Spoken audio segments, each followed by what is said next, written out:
کیا صحابہ کے علاوہ کسی اور کے نام کے ساتھ رضی اللہ تعالیٰ عنہ لگا سکتے ہیں؟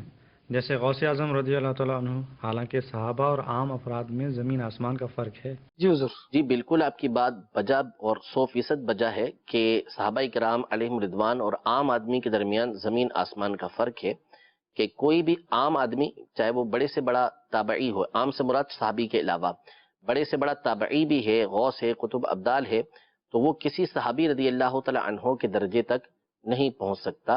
صحابہ کرام علیہم رضوان کا درجہ اور مرتبہ یہ سب سے امت کے اندر بلند و بالا ہے۔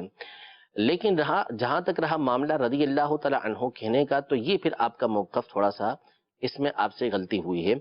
قرآن پاک میں اللہ تبارک و تعالی نے اس لفظ کو ذکر فرمایا، پہلے سورہ توبہ میں ذکر فرمایا کہ والسابقون الاولون من المہاجرین والانصار والذین اتبعوہم باحسان رضی اللہ عنہم ورضوا عنہ، سبحان اللہ۔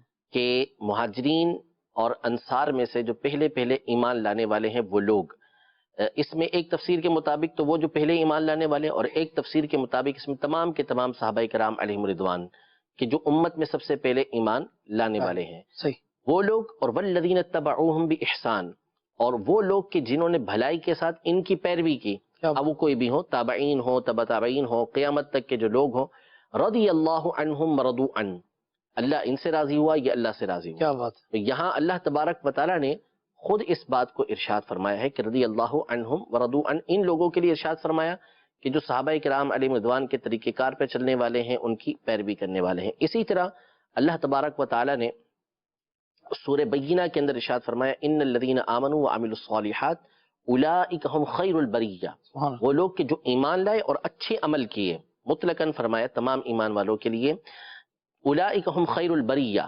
وہ بہترین لوگ ہیں۔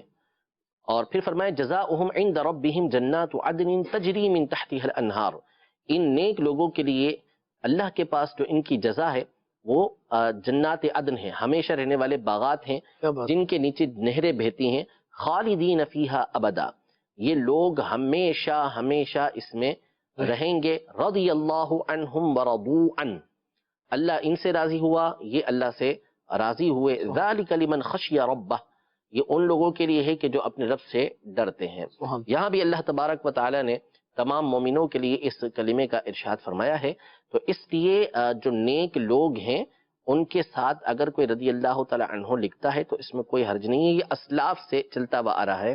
امام نووی رحمۃ اللہ تعالی علیہ، امام طحطاوی رحمۃ اللہ تعالی علیہ، ان تمام نے اور دیگر بزرگوں نے اپنی کتابوں کے اندر اس بات کی تصریح کی ہے کہ صحابہ کرام علیہ رضوان کے ساتھ اگر کوئی رحمہ اللہ کہتا ہے، رحمۃ اللہ تعالی علیہ کہتا ہے، یہ بھی جائز ہے۔ صحیح۔ اور صحابہ کے علاوہ کسی اور پر جو نیک لوگ ہیں، صالحین ہیں، ان کو کوئی رضی اللہ تعالی عنہ کہتا ہے تو اس میں کوئی حرج نہیں۔ لیکن عمومی طور پر ہمارے یہاں یہ جو جملہ بولا جاتا ہے وہ صحابہ کرام علیہم رضوان کے لیے بولا جاتا ہے، اور دیگر کے لیے رحمہ اللہ تعالی، رحمۃ اللہ تعالی علیہ، یہ الفاظ بولے جاتے ہیں، تو یہی عام طور پہ استعمال کیے جاتے ہیں اور کرنے چاہیے۔ لیکن اگر اکابر بزرگوں کے ساتھ، بڑے بڑے جو اولیاء ہیں ان کے ساتھ، اور مشہور و معروف جو اولیاء ہیں ان کے ساتھ کوئی رضی اللہ تعالی عنہ لگاتا ہے اور کوئی اشتباہ نہیں ہوتا کہ ان کو صحابی بنا رہے ہیں، تو اس میں کوئی حرج نہیں ہے، ان کے نام کے ساتھ رضی اللہ تعالی عنہ لگایا جا سکتا ہے۔ قرآن کی آیات بھی آپ نے سن لی، اور جو علماء کے حوالے ہیں، پرانے بزرگوں کے حوالے ہیں، وہ بھی آپ نے سماعت کر لی۔